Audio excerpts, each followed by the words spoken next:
Di balik setiap hal yang viral, selalu ada kisah yang menunggu untuk diungkap. Selamat datang di Viral Stories, channel yang membahas semua hal-hal yang viral dan menginspirasi. Selalu dukung channel ini dengan cara subscribe, like, dan berkomentar, agar kami lebih bersemangat untuk mengungkap semua cerita viral. Malam itu begitu sunyi. Angin berembus perlahan, menyapu jalanan kampung, yang tampak sepi.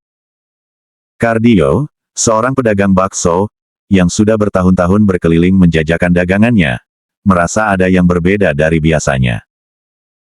Hari itu adalah malam Senin, waktu yang biasanya ramai, karena warga baru selesai beraktivitas, dan ingin menikmati makanan hangat.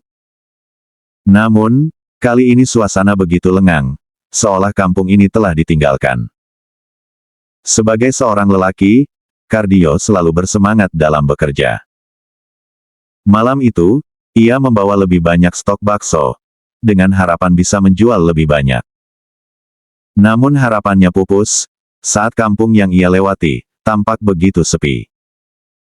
Tak ada anak-anak bermain di luar, tak ada orang-orang berkumpul di warung. Semuanya memilih mengurung diri di rumah. Saat jam menunjukkan pukul 9 malam, tak satu pun baksonya terjual. Kardio mulai merasa lelah dan sedikit kecewa. Kardio memutuskan untuk berhenti di bawah pohon randu besar, di dekat tiang lampu jalan. Sambil melepas lelah, ia mengetuk mangkok baksonya beberapa kali, untuk menarik perhatian warga sekitar. Namun, setelah beberapa menit berlalu, tetap tak ada seorang pun yang keluar rumah. Ya sudahlah, mungkin malam ini memang bukan rezekiku, gumamnya dalam hati. Saat itulah, hal yang tak biasa mulai terjadi. Tiba-tiba, terdengar suara angin gemuruh dari arah yang berlawanan. Angin itu terasa begitu kencang, seolah badai kecil tengah melanda. Tetapi, ada yang janggal, daun dan ranting pohon randu tempatnya berteduh, sama sekali tidak bergerak. Seakan angin itu hanya suara tanpa wujud. Kardio mulai merasa ada yang tidak beres. Ketika ia masih mencoba mencerna kejadian aneh ini, lampu jalan di sampingnya tiba-tiba padam. Seketika, suasana menjadi gelap gulita. Dengan sedikit panik, ia menengadah, mencoba melihat apa yang terjadi. Saat itulah, jantungnya hampir berhenti berdetak.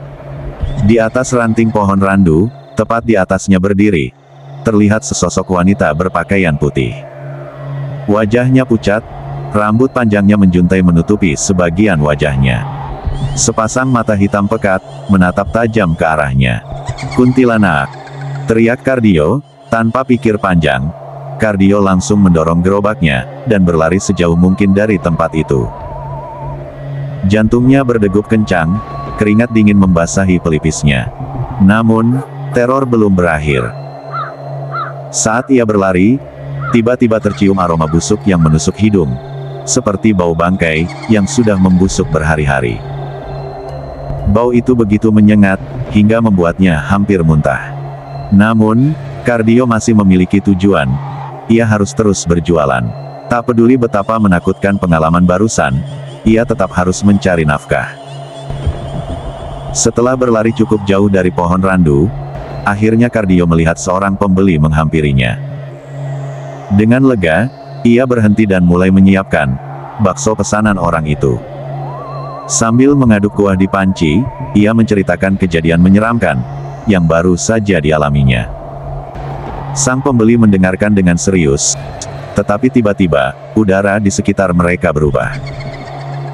Aroma busuk yang tadi menghilang, kini berganti dengan aroma lain, aroma bunga melati yang begitu kuat. Merinding, Kardio menoleh ke sekeliling, namun tak menemukan sesuatu yang mencurigakan. Setelah menyelesaikan pesanan, pembeli itu masuk ke rumah, meninggalkan Kardio, yang kembali melanjutkan perjalanannya. Saat berjalan kembali, ia mengetuk mangkoknya, untuk menarik perhatian calon pembeli lainnya. Tiba-tiba, terdengar suara seorang wanita dari belakangnya, seolah memanggilnya untuk berhenti. "Kang, baksonya satu, ya." Suara itu terdengar lembut, tetapi ada sesuatu yang aneh. Suara itu terasa seperti berbisik, membuat bulu kuduknya berdiri. Dengan hati-hati, ia menoleh ke belakang. Namun tak ada siapapun di sana. Ia menghela napas, mencoba berpikir positif. Mungkin ia hanya berhalusinasi, karena ketakutan tadi. Namun, suara itu kembali terdengar. "Kang, aku mau beli bakso." Kini, suaranya terdengar lebih dekat. Kardio menoleh lebih cepat kali ini, tetapi tetap tak ada siapapun. Darahnya mulai berdesir. Ini sudah tidak masuk akal. Saat panggilan ketiga terdengar, tiba-tiba ia melihat seorang wanita berdiri di kejauhan, membawa mangkok di tangannya. Ia tampak seperti pembeli biasa, meski wajahnya samar, karena penerangan yang minim. Dengan sedikit ragu, Kardio menghentikan langkahnya. Wanita itu berjalan mendekatinya, dan Kardio pun mulai menunduk untuk membesarkan nyala kompor, agar air rebusan cepat mendidih. Namun, ketika ia kembali berdiri dan menoleh ke arah wanita itu, jantungnya seolah berhenti. Wanita itu bukan pembeli biasa. Wajahnya pucat, dengan mata hitam pekat, dan senyum lebar yang tidak wajar. Itu adalah kuntilanak, yang tadi ia lihat di atas pohon randu. Tanpa pikir panjang, Kardio berteriak dan langsung mendorong gerobaknya, secepat mungkin. Ia bahkan tidak peduli, ketika air rebusan tumpah, dan membakar sedikit tangannya. Kuntilanak itu tertawa pelan, suaranya menggema, di tengah sunyi malam. Kardio terus berlari, melewati gang demi gang, hingga akhirnya ia sampai di jalan utama, yang lebih terang dan ramai. Dengan napas tersengal, ia melihat sekeliling. Tidak ada siapa-siapa, tidak ada kuntilanak, tidak ada suara tawa mengerikan itu. Hanya dirinya, gerobak baksonya, dan jalanan yang kini terasa lebih aman. Malam itu, menjadi pengalaman yang takkan pernah ia lupakan.